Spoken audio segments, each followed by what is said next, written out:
They started off with black codes. This happened after the Civil War. Then they changed black codes to Jim Crow laws. They didn't know that we had the code to unbreak those laws. They wanted to destroy our faith by teaching us not to read and write because they believed if we read, we would get our rights. Therefore, they put us on treaties. Billie Holiday said we are strange fruit because we're flowing in the breeze. That's so sad that we got to think about this internally. And then they characterized an individual that had black face. They put grease on their bodies and shoe polish on their face. Big lips. They characterized our women as being stupid only with big hips. But they didn't understand that we were carrying birth with those big cribs because they want to take away from us our big sits. Therefore, we did the sit-ins. We sat where they didn't want us to be. We had ketchup and mustard poured on our body, turning us into a real-life hamburger. That's what you call a snack on a plate. They treated us less than food. Even cows got more respect than we did. They put them in shelters and they put us in graves. Did you know that in the 1880s, that's when the Jim Crow laws expanded? And the only reason that they expanded is because that since the 13th Amendment said that slaves were free, except if they committed a crime that was worthy of punishment. So wherever 2 or 3 are gathered, there is Jesus. But wherever 3 or 4 blacks gathered, they arrested us. Ain't that something? We worship the same God that they worshiped. They put crosses in our yards to remind us that the faith we have should burn away. They hung us on the trees. They had public lynchings. And not until March 8th of 2022 was it called a federal law. I can't celebrate that, y'all. Because why did it take over 120 years for something to become so illegal? But yet you talk about us while you have Birth of the Nation films that depict us as sexist and rapists in your old school Rico. I don't believe it, but I have to. Birmingham bombing, those girls that was in the bathroom, I visited that site. When I walk in, it's like I can feel like they ghosts still beating at the walls because they're trying to fight to get out at night. That's somewhere to be.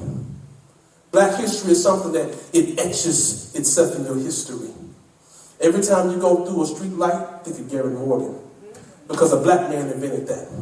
Anytime you're trying to think about how to warm yourself up, a black woman created the heat furnace.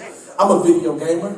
Shout out to Jerry Lawson. He created the first ever video game cartridge. And because of that, people are making so much money on video games, now they're giving out scholarships.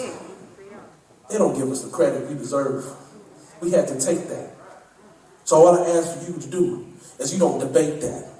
It says in the Bible that you don't engage in foolish conversations. But yet some of you all will fight for your right to be seen as white, that you forget your litigation. Who are you? Are you proud to be black or are you just proud to be here?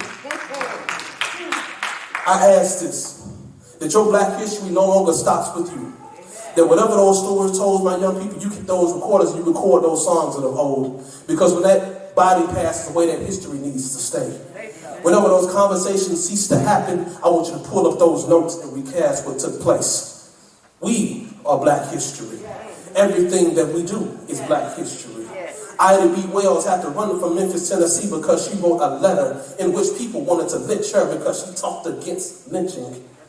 I never know somebody that had to fight so hard to gain their rights because people wanted to destroy their rights. We did. They didn't want us to have access to a bathroom. They didn't want us to have access to a restroom. They didn't even want us to have up-to-date textbooks. But somehow, some way, we overcame all of that. So it's not just about 1963, it's about the Ancestry.com DNA, you and me.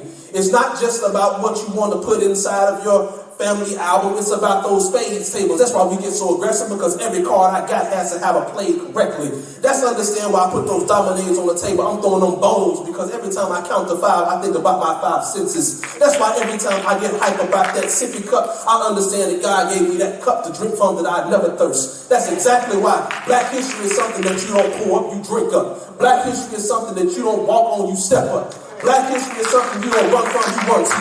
Black history is something that I don't take from, I give to. Black history is something that I always remember. Even when people are trying to burn that fire and you keep that ember going, they want to make your flame go out, but don't let them take it. They want you to be a smoke signal, but don't let them fake it. They want you to become worse, but don't let them become greater. They want you to forget who you are, but don't you dare debate it.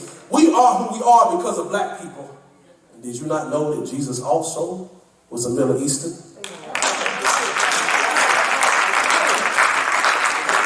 So I ask that, I know you're struggling.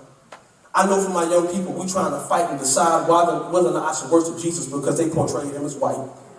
But I want you to understand those same people that were playing tug of war on slave ships against emotions and pain are the same people that came here and still worship Jesus and gave him his name. Regardless if you call him Yeshua or Jesus, the praise is the same.